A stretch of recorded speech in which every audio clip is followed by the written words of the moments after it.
Hello नमस्कार। आज फिर आपका कॉन्सेप्ट वाली क्लास में हार्दिक स्वागत है। तो हमने हिंदी के बारे में छोटी छोटी वीडियोस में काफ़ी कुछ जाना है जो कि आपके लिए इम्पोर्टेंट था। अब हम आते हैं, क्योंकि हमने देख लिया हिंदी का उद्भव देख लिया, अब हम ये देखते हैं हिंदी को संविधान में जगह कैसे मिली। संविधान में जगह कैसे मिली, इसके लिए थोड़ा सा मैं कॉन्सेप्ट बताऊंगी बेटा। आपको पता है 14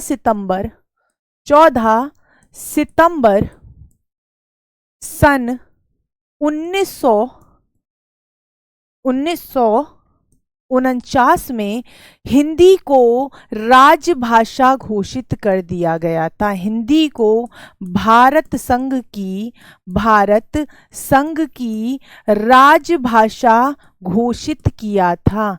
भारत संघ की राजभाषा, समझ लेना बेटा, राजभाषा घोषित किया था, राष्ट्रभाषा घोषित नहीं किया था। अंतर होता है राजभाषा और राष्ट्रभाषा में। राजभाषा का अर्थ है ऑफिशियल लैंग्वेज, मतलब सरकारी कामकाज जिस भाषा में होते हैं उसे राजभाषा कहते हैं। राष्ट्रभाषा नहीं, राजभाषा। समझ गए? तो हिंदी क्या होगी? भारत संघ की राजभाषा होगी। और इसकी लिपि कौन सी होगी बेटा? देवनागरी लिपि होगी। क्या होगी? देवनागरी इसकी लिपि होगी। लिपि क्या होता है जानते हैं आप? लिपि होता क्या है, क्या आप जानते हैं? तो कहना, जब ध्वनि को हमें लिखना होता है या जो हम बोल रहे हैं उसे लिखने के लिए, किसी भी भाषा को लिखित रूप देने के लिए, आप कहेंगे भाषा को, चाहे वो संसार की कोई भी भाषा हो, भाषा को लिखित रूप देने के लिए, लिखित रूप देने के लिए जिन चिन्हों का प्रयोग किया जाता है, जिन चिन्हों का प्रयोग किया जाता है, आप जानते हैं कौन से चिन्हों का? जैसे आप लिखते हैं का, तो वो भी तो चिन्ह है ना। चिन्हों का प्रयोग किया जाता है, किया जाता है, उसे ही हम क्या कहते हैं बेटा? लिपि कहते हैं। अगर आप समझ पा रहे हो मेरी बात तो मैं आगे बढ़ जाती हूँ। तो 14 सितंबर सन 1949 को क्या हुआ? हिंदी को भारत संघ की राजभाषा के रूप में स्वीकार कर लिया गया। लिपि इसकी देवनागरी होनी थी। और लिपि क्या होती है मैंने आपको बता दिया। इस लिपि में जो अंक होते हैं ना, गणितीय अंग बेटा, इनका क्या किया गया? अंतरराष्ट्रीय रूप स्वीकारा गया। अंतरराष्ट्रीय रूप इनका स्वीकारा गया कि जो अंक होंगे ना, उन्हें हमें देवनागरी में लिखने की जरूरत नहीं है। जिस प्रकार से हम लिखते हैं 1, 2, 3, यही क्या होगा? राजभाषा में भी हम कहते हैं राज के काम काजों में हम इन्हीं अंकों का प्रयोग करेंगे। मतलब राजभाषा में ये अंक मान्य होंगे जो अंतर्राष्ट्रीय अंक हैं। यही मैं लिखित फॉर्म में ले आई हूं आपके लिए कि संविधान में हिंदी क्या है। 14 सितंबर सन 1939 होना चाहिए, सन 1949 को हिंदी भारत की राजभाषा बन गई। संविधान में आपको पता है कुछ भाग बने हैं, है ना। जैसे आपको पता है मौलिक अधिकार का एक भाग है, मौलिक कर्तव्य का भी एक भाग है ना। आप कहेंगे डीपीएसपी का भी भाग है। उसी तरह राजभाषा के लिए भी एक भाग बना और वो भाग था 17। अगर आप समझ ना पा रहे हो, रोमन में लिखा तो मैं लिख देती हूँ 17। भाग 17 में अनुच्छेद 343 से लेके 351 तक यहाँ राजभाषा के बारे में आपको चर्चा मिलती है। पहला अनुच्छेद आपके लिए थोड़ा सा जरूरी है। अनुच्छेद 343 कहता है भारत संघ की राजभाषा देवनागरी लिपि में लिखी हिंदी होगी। आपके लिए जितना इंपॉर्टेंट होगा मैं करती जाऊंगी। अभी क्या है, ये कॉन्सेप्ट वाली क्लास है तो मैं इसमें बहुत डिटेल में नहीं जा रही हूँ बच्चे, बस कॉन्सेप्ट सिखाने की कोशिश कर रही हूँ।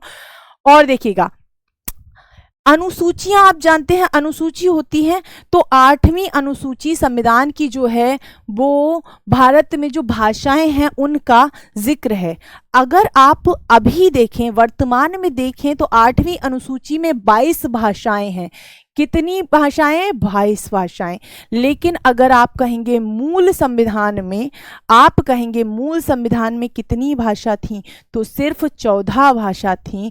याद रखना, सिर्फ 14 भाषा थी, और इनमें कहीं भी अंग्रेजी का जिक्र नहीं है। अंग्रेजी भाषा संविधान में आर्टिकल 343 से, मतलब अनुसूची 22 की भाषाओं में अंग्रेजी भाषा नहीं है। आप पढ़ सकते हैं 22 भाषा कौन कौन सी हैं। असमिया है, बंगला है, गुजराती है, हिंदी है, कन्नड़ है, कश्मीरी, कोंकणी, मलयालम, ये आपको पता है साउथ इंडिया की भाषाएं हैं, मणिपुरी, मराठी, नेपाली, उड़िया, पंजाबी, संस्कृत, सिंधी, तमिल, तेलुगु, उर्दू, बोडो, मैथिली, संथाली और डोगरी। ये हैं हमारे पास कितनी भाषाएं? पूरी 22 भाषाएं। और कहीं भी यहाँ पर किसका जिक्र नहीं है, तो कह देना मैम अंग्रेजी का जिक्र नहीं है। तो राजभाषा को लेकर ये छोटा सा कॉन्सेप्ट मुझे आपको बताना था। एक चीज मैं और बताना चाहती हूँ बेटा, 2 दिवस मनाए जाते हैं। एक है राष्ट्रीय हिंदी दिवस, राष्ट्रीय हिंदी दिवस, और एक दिवस जो होता है वो कहलाता है विश्व हिंदी दिवस। मतलब पूरे, ये विश्व स्तर पे आ गया, ये हमारे राष्ट्र या फिर हमारे देश के स्तर पर कह सकते हैं आप, और एक आ गया विश्व हिंदी दिवस। कई बार आपसे पूछ लिया जाता है, हालांकि जीके जीएस के क्वेश्चंस में आ जाते हैं, बट क्योंकि हिंदी से जुड़ा हुआ है तो मैं आपको बता देती हूँ। राष्ट्रीय हिंदी दिवस 14 सितंबर को मनाया जाता है। कब मनाया जाता है? 14 सितंबर। तो याद रख लो, 14 सितंबर सन 1949 से ही हिंदी को भारत की राजभाषा की मान्यता मिली थी, और 14 सितंबर को ही हम क्या मनाते हैं? राष्ट्रीय हिंदी दिवस मनाते हैं। अब आ जाते हैं विश्व हिंदी दिवस। तो बेटा विश्व हिंदी दिवस मनाया जाता है 10 जनवरी को। कब मनाया जाता है? 10 जनवरी को। जब हम डिटेल में पढ़ेंगे, क्योंकि राजभाषा अपने आप में बहुत बड़ा टॉपिक है, तो मैं आर्टिकल 343 से लेके 351 तक सब पढ़ाती हूँ जब डिटेल में जाते हैं तब। लेकिन क्योंकि ये कॉन्सेप्ट वाली क्लास है, कम देर में हल्की फुल्की क्लास बना के आपको ज़्यादा समझाने की कोशिश मैं कर रही हूँ। अगर कोई आपसे पूछे कि हिंदी भारत की कौन सी भाषा है, तो कभी राष्ट्रभाषा जवाब मत देना, राष्ट्रभाषा जवाब मत देना। जवाब हमेशा क्या देना? हिंदी भारत की क्या है? राजभाषा है। और लिखित रूप में इसकी लिपि कौन सी होगी? तो कहना मैम देवनागरी लिपि होगी। गणितीय अंग जो हैं, गणित के जो अंक तो नहीं लिखना चाहिए, अंक, गणितीय अंक जो हैं, गणितीय अंक जो हैं वो क्या है?